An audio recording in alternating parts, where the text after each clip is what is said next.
Hello, you lovely bunch of people. No respawns here. Hope you've had a grand weekend and have been enjoying your hours in the Fallout 76 beta.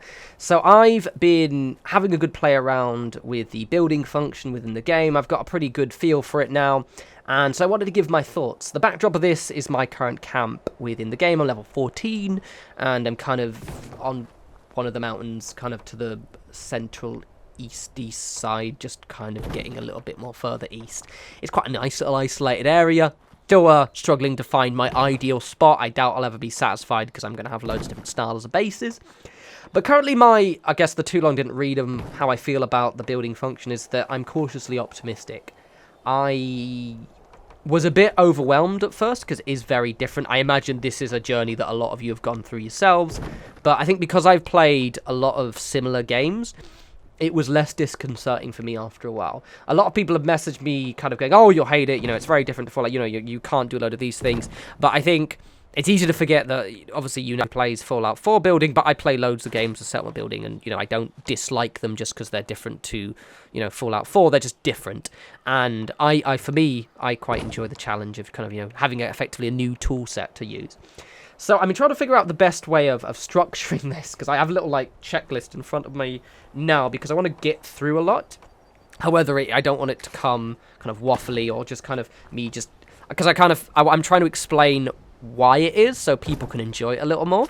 Because that's one thing I've noticed, that a lot of people seem to be put off, and I don't think you should be put off when you understand the why of it. So effectively, they've changed so much. So rather than detailing it fully, I'm just going to quickly go over what they've changed, right? So it's a lot more rigid with how you snap things together. You have to snap things in certain orders. You can't freehand place items as you can. So I can't just slap a wall down, floors down, willy-nilly. They have to all snap together. It's a very much of a structural building style of game.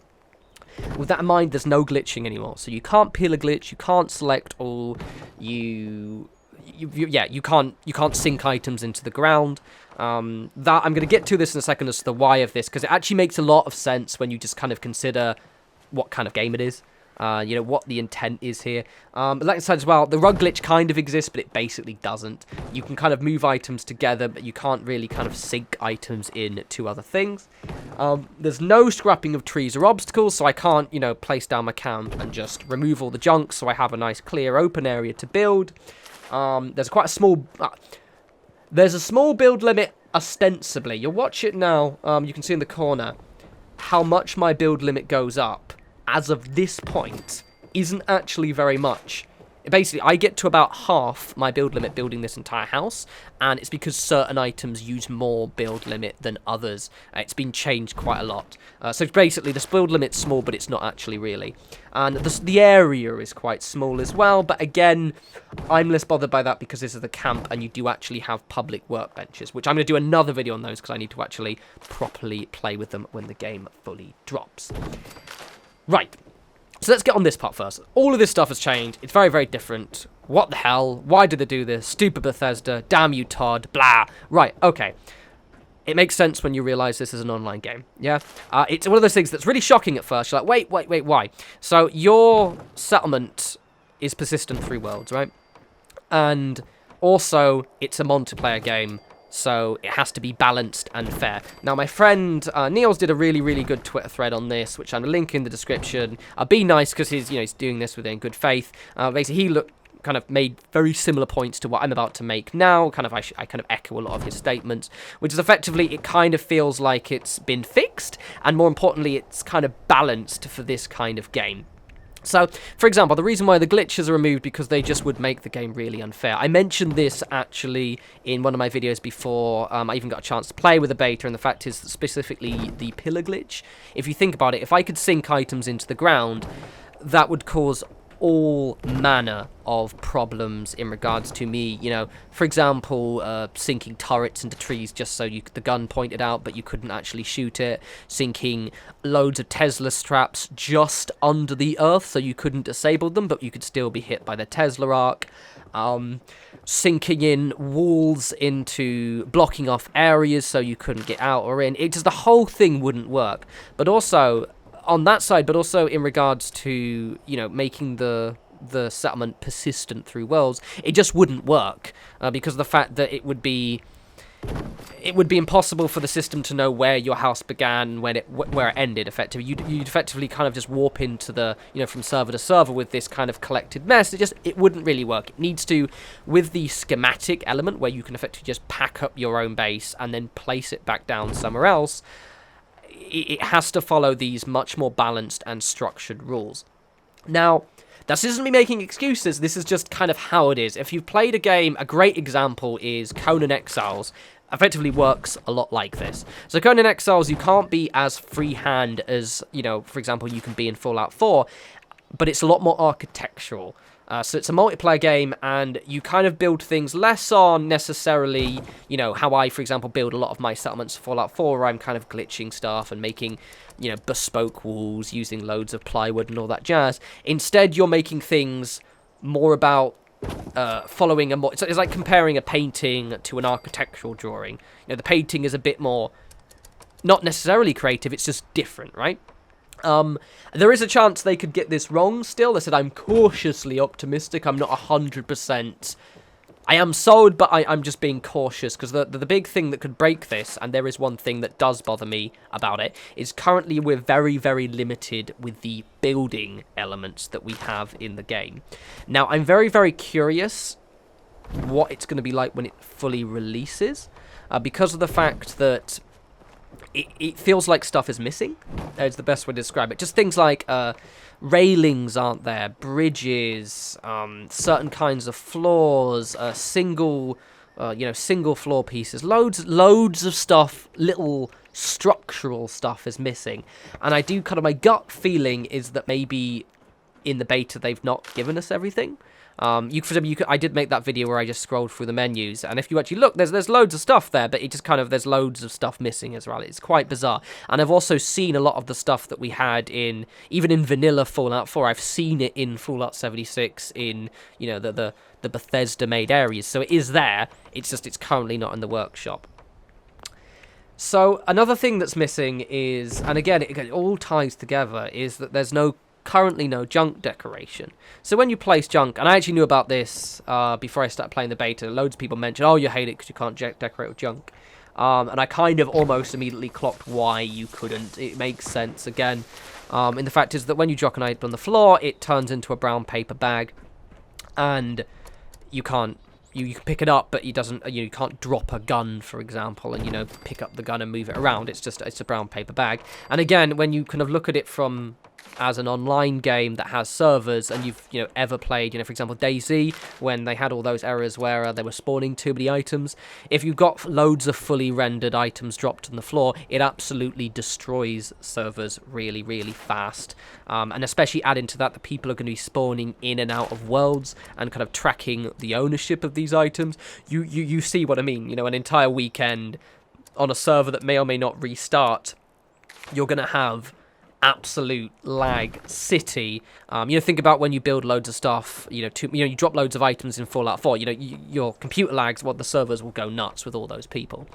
However, I actually have a not too small sneaking suspicion that they might eventually add their own OC decorator. This is slightly optimistic on me, I'm not going to lie, but the system in place right now feels a lot more well designed for a system that can be added to, and the schematic element especially would actually suit a Bethesda OC decorator. And the great thing is there's lots of the conventions in place that would enable them to do that, so I'm curious to see if they will. I'm less bothered that we don't have the junk decoration. The reason being is because I saw the data mined items from the Atom store on Reddit the other day. I'll link in the description to that Reddit thread so you can see it. And there are absolutely hundreds of decoration items already, within the game that you'll be able to unlock when the Atom store is fully released. I do believe it actually went live again today. I didn't actually check. But there are loads of items. So we're still going to decorate with stuff. We just may or may not be able to junk decorate. But I do kind of get my gut feeling is we will actually have our own Bethesda OC decorator later down the line. So what the few things I really, really do dislike is, as I said, I've mentioned the kind of the limited number of structural items, but also alongside that, I really, really, this is something I just think is just stupid, but they've made most of the building elements are locked behind schematics.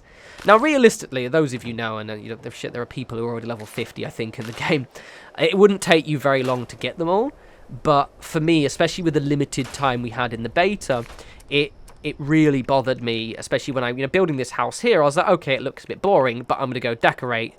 And I just couldn't. There was just nothing for me to use. You know, you get like one crate, one ship bed, a couple of tables, and like you get a few posters, but that's about it. But I want, dressers and drawers and boxes and, crates and things like that. And you just don't get any of it. And they're not easy to unlock. They're not hard, but like, you find them at vendors and you get them through the main quest. You have to kind of... I haven't stumbled across them outside of a vendor and a quest yet, basically. And that's a bit annoying. I kind of get why they did it, because, for example, Conan Exiles is an example. That game does that. But in the same vein, I kind of feel as if they should have given you a lot more of the more core decoration items, or at least made them... Maybe you unlock them as you level up or something like that, rather than just having to purchase the schematics, because they're not necessarily cheap as well. You're looking at kind of 300 caps, 2 to 300 for each one. So yeah, I'm cautiously optimistic how it is right now. As I said earlier today, and definitely if you don't mind spoilers, go look at the Reddit thread linked in the description, because the amount of items we're going to get on the Atom store is insane, and I'm almost guaranteeing you we will have metric shit tons of furniture and decoration pieces to use, way more than Fallout 4. However, it's just whether or not we do get our own version of OC Decorator, or maybe they, for example, have pre-decorated chests of drawers or something like that to kind of counter it. It's going to be interesting how that side develops. But the big thing for me that will actually make or break it is not that, it's the structural elements. So, for example, again, I'm going to keep coming back to Conan Exiles, and the fact is that has really done the kind of architectural building, that kind of more Minecraft-style building, I guess, really well. So you have, you can make actual castles, and, even when I played the game when that was in early access, or not beta, but early access, those are some of my better videos, actually. They did really, really well. I just got really bored with the game. But the actual building was really, really cool. And I'm hoping that Fallout 76 has that level of choice in the structural elements. What I don't want to do is just have effectively these kind of more traditional shaped houses, as you can see right now with my tour, and not any kind of... I just want to make cool structures. I'm already thinking in the back of my mind how we can tweak and change this, so I think I can make quite interesting stuff, but at the same time I still need more tools to use. Anyway, that was a bit of a rambly video. As I said, the too long didn't read is I am cautiously optimistic. It is very different, but I would advise you not to be put off. It's quite fun once you get used to it, and I think with the Atom store and just kind of the full release in the game, we're not going to be dissatisfied with our camps after a good few weeks, because I think we'll kind of get used to it. Now, I'm going to be doing loads of building videos on this, don't you worry. Even if, for example, I'm just a little limited, I'm just going to see what I can do, especially when next week I've booked off 3 days plus the weekend, so I have 5 days of Davey just building stuff, so I will be seeing how far I can push this. I'm also going to be playing around with the public workbenches and seeing how those work, so expect a full video on that. As you can see the decoration right here, I deliberately wanted to highlight just how few decoration bits you have as the start, because it's a bit lame, but it is what it is.